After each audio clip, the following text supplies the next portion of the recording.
प्यारे बच्चों को नमस्कार। मैं सद्देव मौर्य ऑनलाइन स्टडी फिजिक्स की क्लासेस में आपका स्वागत करता हूँ। आज हम लोग कक्षा 12 फिजिक्स के पाठ्यक्रम के बारे में जानेंगे। ये जानेंगे कि हमें कक्षा 12 में किन किन इकाइयों का अध्ययन करना है। तत्पश्चात उसके अंतर्गत हम लोग अध्याय में चलेंगे और अध्याय को विधिवत आपको पढ़ाएंगे। चलिए आइए शुरू करते हैं। कक्षा 12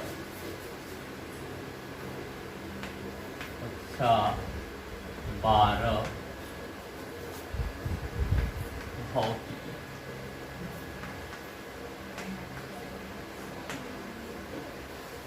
कक्षा 12 भौतिकी को अब 2 खंडों में विभाजित कर दिया गया है।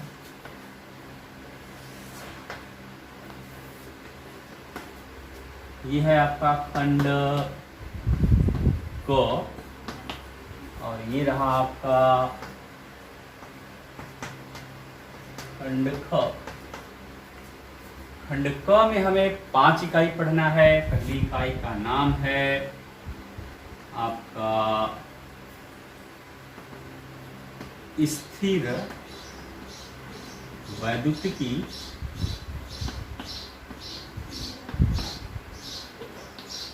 दूसरी इकाई का नाम है धारा विद्युत।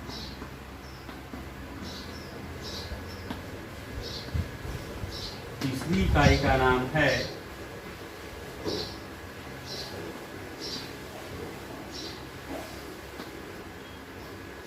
विद्युत धारा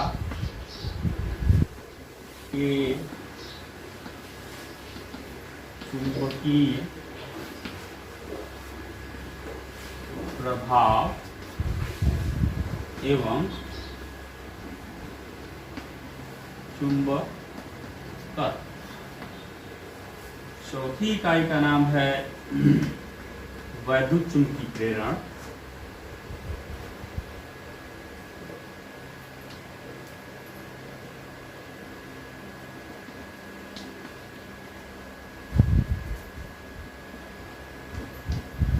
एवं प्रत्यावर्ती धारा।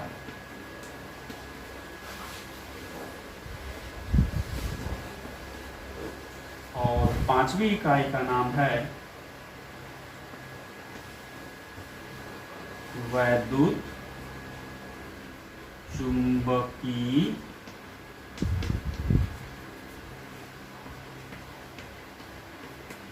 तरंग। इसी प्रकार से खंड ख में हमें 4 इकाइयों का अध्ययन करना है। पहली इकाई का नाम है प्रकाशिकी।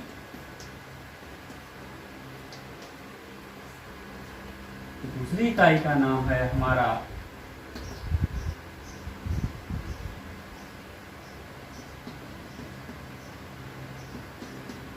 विकिरण की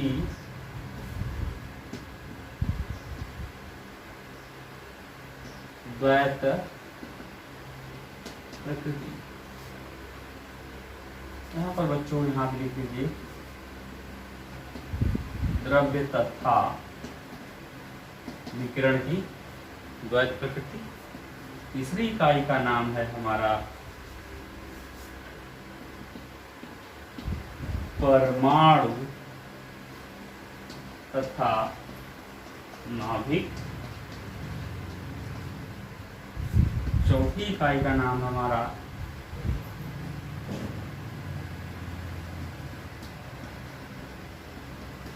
इलेक्ट्रॉनिक युक्तियां।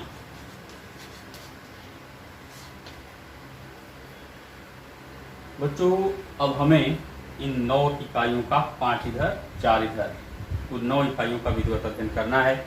इन इकाइयों में प्रत्येक इकाइयों में लगभग 4 पार्ट, 2 पार्ट, 3 पार्ट, किसी में तो एक ही पार्ट है। अतः ढेर सारे अध्यायों का हमें अध्ययन करना पड़ेगा यहाँ पर।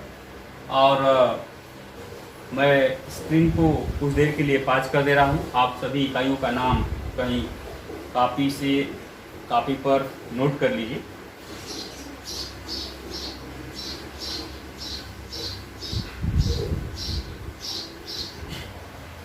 आप लोगों ने 9 इकाइयों को नोट कर लिया होगा। अब हम खंड क की पहली इकाई को जानेंगे। उसके बाद इसमें हमें पहली इकाई में हमें क्या पढ़ना है उसको जानेंगे, और फिर उसके अंदर किन किन अध्यायों को पढ़ना है बारी बारी से सबका चलता रहेगा।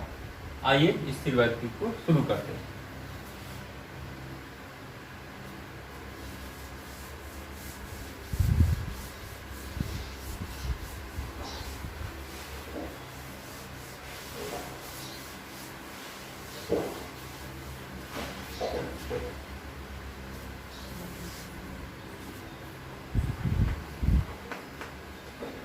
इकाई फर्स्ट,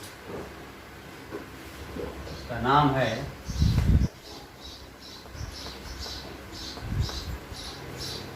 स्थिर वैद्युतिकी।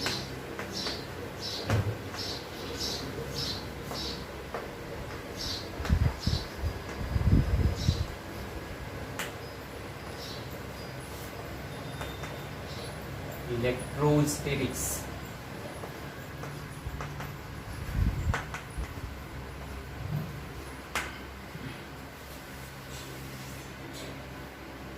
स्थिर वैद्युतिकी के अंतर्गत मैं इसके अंदर की बातों को बता दे रहा हूँ कि इसके अंदर मुझे क्या क्या पढ़ना होता है। भौतिक विज्ञान की वह शाखा जिसके अंतर्गत हम किसी वस्तु पर स्थिर रहने वाले आवेशों का अध्ययन करते हैं, उस शाखा को हम लोग स्थिर वैद्युतिकी का नाम दे देते हैं। अतः आपको ये बात समझ में आ गई होगी कि यह देखिए 2 शब्दों से मिलकर बना है, स्थिर और वैद्युतिकी। तो स्थिर माने तो समझ में आ रहा है कि रुका हुआ, और वैद्युतिकी माने होता है इलेक्ट्रॉन से हमारा मतलब। इसका मतलब जहां इलेक्ट्रॉन माने आवेश जहां रुका होगा उसे हम लोग उस फिजिक्स के ब्रांच को बोलेंगे स्थिर वैद्युतिकी। ठीक है। अतः भौतिक विज्ञान की वह शाखा जिसके अंतर्गत वस्तुओं पर स्थिर पड़े हुए आवेशों का अध्ययन किया जाता है उसे हम लोग स्थिर वैद्युतिकी कहते हैं। चलिए थोड़ा और आगे बढ़ते हैं। स्थिर वैद्युतिकी का पहला चैप्टर है अध्याय 1।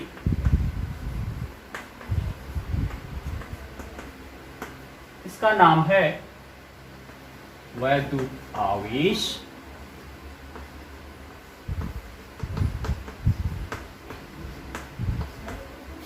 एवं वैद्युत क्षेत्र।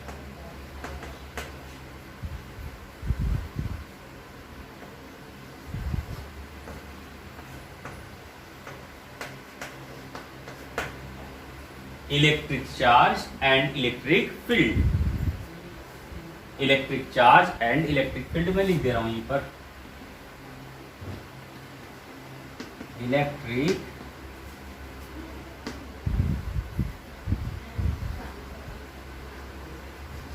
Charge and electric fields. तो ये रहा चैप्टर का नाम। इस चैप्टर में हम लोग वैद्युत आवेश को सबसे पहले जानेंगे। चलिए हेडिंग आप डाल लेंगे, वैद्युत आवेश, इलेक्ट्रिक चार्ज। सबसे पहले इसकी परिभाषा को जानते हैं, फिर समझने का प्रयास करते हैं। किसी द्रव्य का वह गुण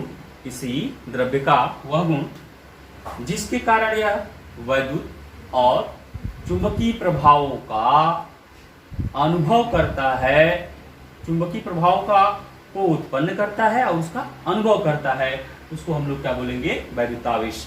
फिर से मैं इस बात को बता दे रहा हूं, किसी द्रव्य का वह गुण जिसके कारण वह वैद्युत और चुंबकीय प्रभाव उत्पन्न करता है और उसका अनुभव करता है, वैद्युत आवेश कहलाता है। आप इसे मेरे वीडियो को स्लो करके देख सकते हैं और उसको सुन के नोट भी कर सकते हैं, अन्यथा अगली बार से वीडियो में मैं इसको लिख भी दूंगा। चलिए अब जानते हैं, वैद्युत आवेश की परिभाषा आपको समझ में आ गई होगी। अब हम जानते हैं वैद्युत आवेश कितने प्रकार का होता है। तो वैद्युत आवेश 2 प्रकार का होता है। पहला आवेश होता है धनावेश और दूसरे प्रकार के आवेश को हम लोग बोलते हैं ऋणावेश।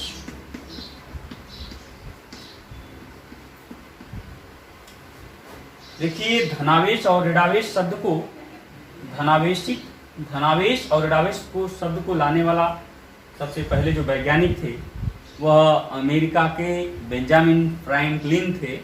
उन्होंने इसको सन 1750 ईस्वी में इनका नामकरण किया कि ये धनावेश होता है, ये ऋणावेश होता है। तो आप इस बात को भी थोड़ा जानते रहिए और ये भी जानते रहिए कि समान प्रकार के आवेश एक दूसरे को प्रतिकर्षित करते हैं, माने एक दूसरे को दूर दूर धकेलते हैं, तथा जैसे सजातीय आवेशों का यह मतलब हुआ, सजातीय आवेश एक दूसरे को प्रतिकर्षित करते हैं, इसका मतलब हुआ यदि हम धन चार्ज और धन दूसरे को दूर धकेलेंगे, इसी प्रकार से यदि हम ऋण चार्ज को पास लाए तो वो भी एक दूसरे को क्या करेंगे, दूर दूर धकेलेंगे।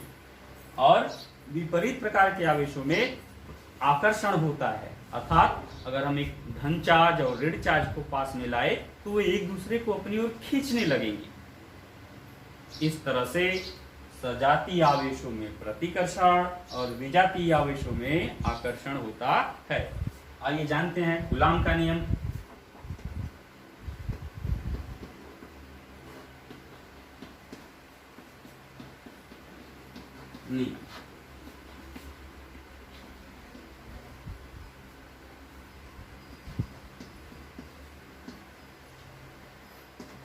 Coulombs law. चूंकि इस बात का ध्यान रखिएगा, हम लोग पढ़ रहे हैं स्थिर वैद्युत की, जिसमें आवेश क्या होता है, किसी वस्तु पर स्थिर होता है। इसलिए जो कूलाम ने नियम बताया कि दो स्थिर बिंदु आवेश कैसे होने चाहिए, स्थिर।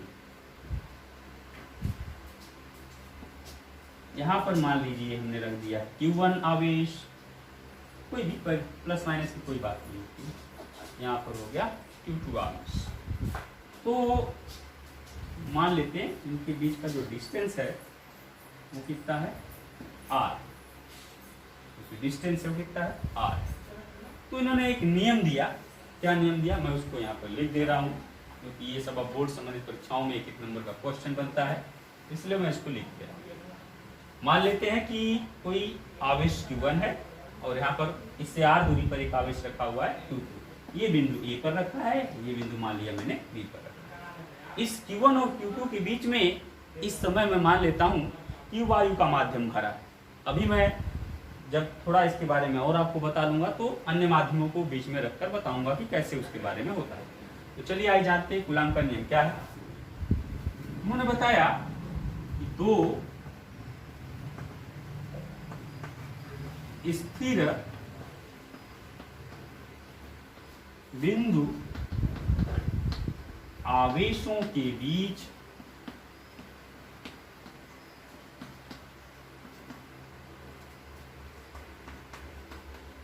लगने वाला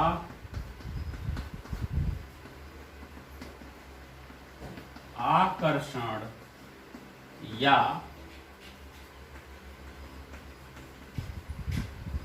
प्रतिकर्षण बल दोनों आवेशों के परिमाणों के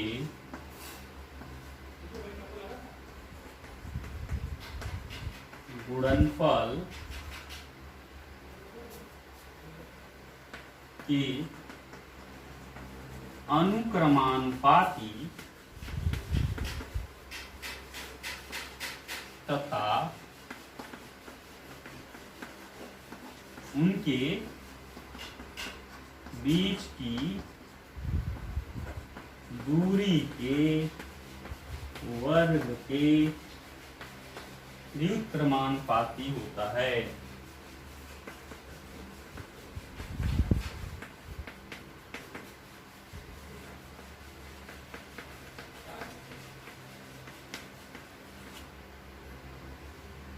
आप चाहे तो ये जो मैंने दो शब्द लिखा है आकर्षण या प्रतिकर्षण बल, इसकी जगह केवल एक शब्द का भी प्रयोग कर सकते हैं, वैद्युत बल। कौन सा बल? वैद्युत बल। चलिए फिर से इस बात को दोहरा देते हैं कूलाम का नियम कि दो स्थिर बिंदु आवेशों के बीच लगने वाला आकर्षण या प्रतिकर्षण बल दोनों आवेशों के परिमाणों के गुणनफल के अनुक्रमानुपाती तथा उनके बीच की दूरी के वर्ग के व्युत्क्रमानुपाती होता है। अब जरा हम इसे गणितीय रूप में लिखने का प्रयास करते हैं। ध्यान दीजिए कि अभी हम कूलाम के नियम का अदिश रूप पढ़ रहे हैं, इसमें बल की दिशा के बारे में कोई सूचना नहीं। फिर भी मैं इसमें एक लाइन जोड़ देता हूं, क्या? इसमें जिसकी दिशा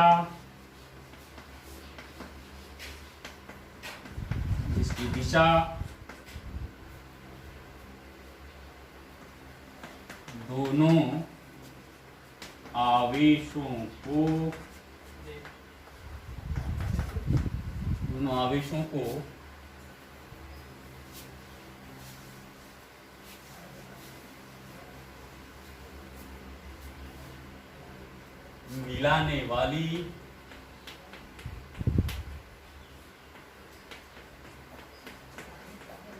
आवेशों को मिलाने वाली रेखा के अनुदिश होता है।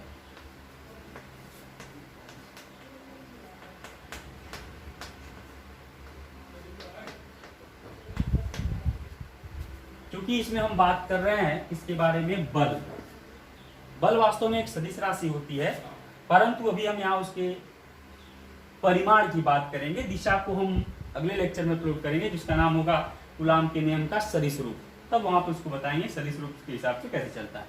जैसे यहाँ पे लिखा गया कि दो स्थिर बिंदु आवेशों के बीच लगने वाला आकर्षण या प्रतिकर्षण बल दोनों आवेशों के परिमाणों के गुणनफल के अनुक्रमानुपाती तथा उनके बीच की दूरी के वर्ग के व्युत्क्रमानुपाती होता है, जिसकी दिशा दोनों आवेशों को मिलाने वाली रेखा के अनुदिश होती है। तो अनुदिश का मतलब ये हुआ कि ये जो दोनों रेखा मिल रही है, बल की दिशा इधर भी हो सकती है, बल की दिशा इधर भी हो सकती है, वो उधर भी हो सकता है, इधर भी हो सकता है, माने उधर राइट साइड भी हो सकता है और लेफ्ट साइड में भी हो सकता है।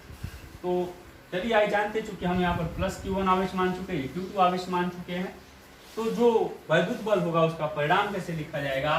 पहला बात इसमें आपने क्या लिखा है? बल दोनों आवेशों के परिमाणों के अनुक्रमानुपाती। तो बल F समानुपाते पहला आवेश का परिमाण Q1 गुणे दूसरा आवेश का परिमाण Q2 है। इसी तरह से यहाँ पर दूसरा लिखा, उनके बीच की दूरी के वर्ग के व्युत्क्रमानुपाती होता है। तो इनके बीच की जो दूरी है वो कितना है? R।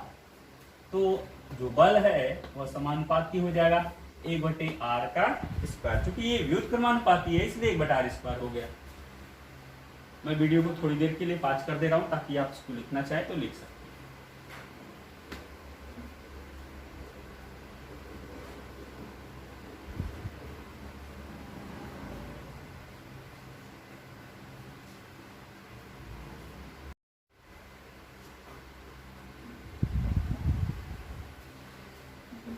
चलिए आप इसको पाज करके लिख लीजिएगा।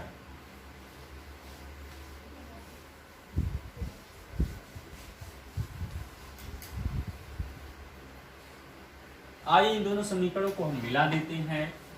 तो ये हो जाएगा मिलाने पर, इसको मिलाने पर या जोड़ने पर, जो भी आप कर लें इसको।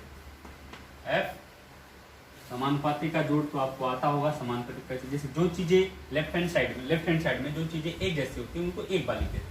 समानुपाती का जो चिन्ह होता है उसको यहाँ उतार लेते हैं, और राइट हैंड साइड में जो अलग अलग राशियां होती हैं उनको घुरा करके यहाँ लिख दिया जाता है। जैसे देखिए समानुपाती मैंने यहाँ उतार दिया, फिर ये Q1 Q2 और नीचे हो गया क्या आपका R स्क्वायर। क्योंकि ये फिजिक्स में जब जब समानुपाती आता है, समानुपाती का चिन्ह आता है, तो इसे अब हटाया जाएगा। जब समानुपाती हटेगा तो उसकी जगह बराबर का चिन्ह और एक कोई समानुपाती नियतांक आ जाएगा। तो देखिए F बराबर K, ये समानुपाती नियतांक कौन है? K, Q1 Q2 upon R square. यहाँ लिख देंगे कि जहां K इज इक्वल टू समानुपाती नियतांक,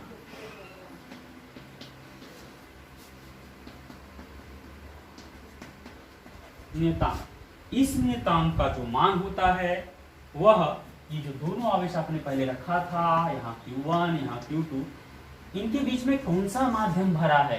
वायु भरा है, मोम भरा है, या कोई अन्य माध्यम भरा है, उसके परावैद्युतांक पर डिपेंड करता है। किस पे डिपेंड करता है? परावैद्युतांक। दोनों आवेशों के बीच में कौन सा माध्यम भरा है उस पे डिपेंड करता है कौन, ये समानुपाती नियतांक इस मान की। इसका अपना एक वैल्यू भी होता है। आइए इसके वैल्यू को लिख करके पूरा कर देते हैं इसको। K is equal to 1/4 epsilon naught या एप्सिलॉन 0, ठीक है, ये इसका मान होता है। अब इसका जो एक आंकिक मान होता है 9 × 10⁹ newton metre square upon coulomb का स्क्वायर। C माने कूलाम, M माने मीटर, N माने न्यूटन।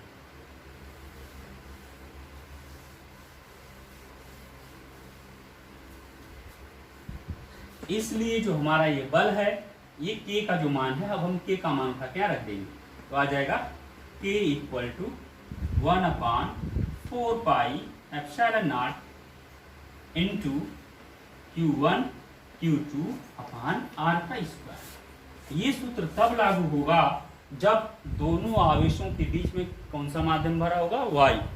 कौन सा माध्यम, वायु भरा होगा, तो ये हो जाएगा। ये एक नया टर्म आया आपके सामने, एप्सिलॉन नॉट या एप्सिलॉन 0। मैं इसको यहाँ पर लिख देता हूँ, इसको हम लोग पढ़ेंगे एप्सिलॉन।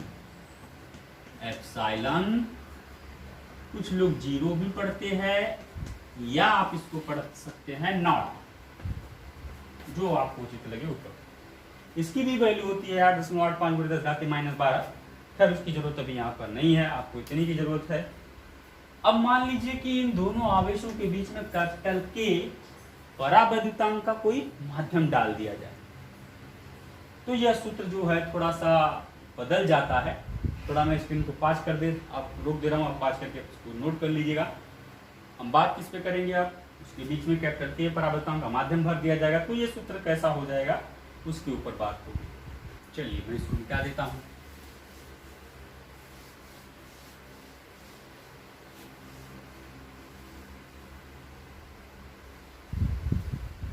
यहाँ लिख देते हैं एक स्पेशल केस टाइप का। यदि जब दोनों आवेशों के बीच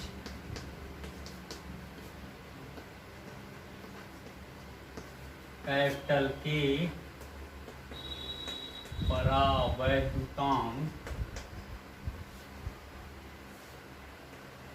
का माध्यम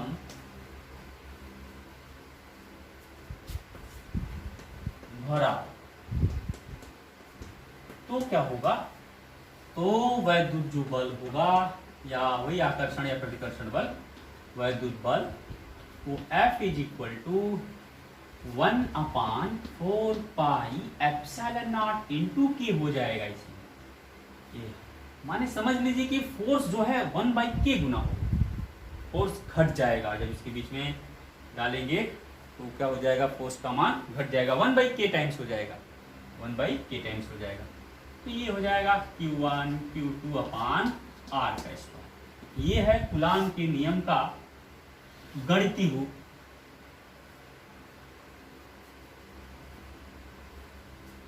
अब जो ये परावैद्युतांक K है, K का मान 1 से लेकर अनंत के बीच हो सकता है।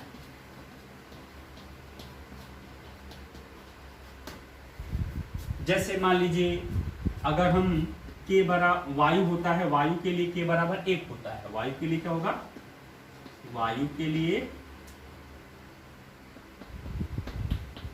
K बराबर 1, और किसी धातु के लिए K बराबर क्या हो जाएगा, अनंत हो जाएगा।